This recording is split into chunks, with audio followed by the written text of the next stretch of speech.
Bonjour, je suis Rodolphe Morel, je suis professeur d'anglais au collège Léo Ferré à Gourdon dans le Lot et je vais vous parler de la possibilité de corriger les travaux d'élèves avec un smartphone.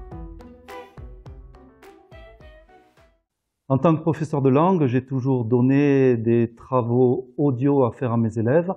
En début de carrière, je leur donnais la phonétique, la transcription phonétique en correction, mais très vite, quand l'usage des smartphones s'est développé, j'ai compris qu'il valait mieux leur donner un modèle audio.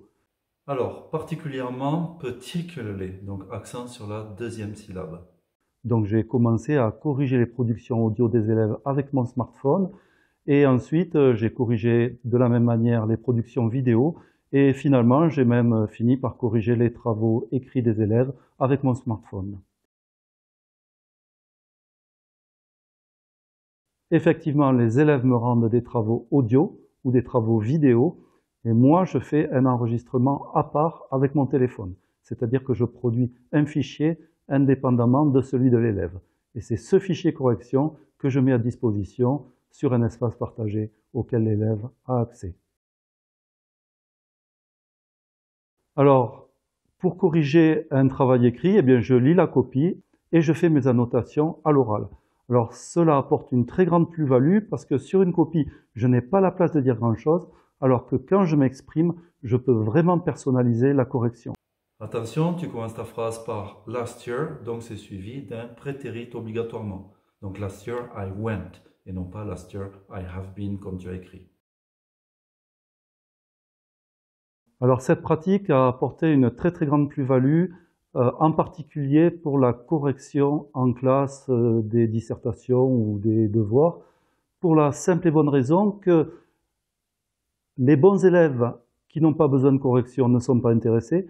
Les élèves qui ont complètement raté le contrôle, eh bien ça leur semble infaisable, donc ils ne sont pas intéressés non plus. Et finalement, on se retrouve à corriger pour une frange moyenne qui est plus ou moins intéressée en fonction de l'exercice qu'ils ont réussi ou non. Alors j'ai décidé d'arrêter ça puisque ça ne marche pas, et je propose donc à chaque élève une correction audio individualisée sur un fichier à son nom.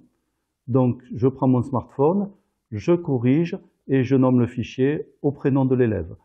Je dépose tous ces fichiers dans un endroit partagé, par exemple l'ENT ou les apps éducation, et chaque élève peut écouter une correction individualisée.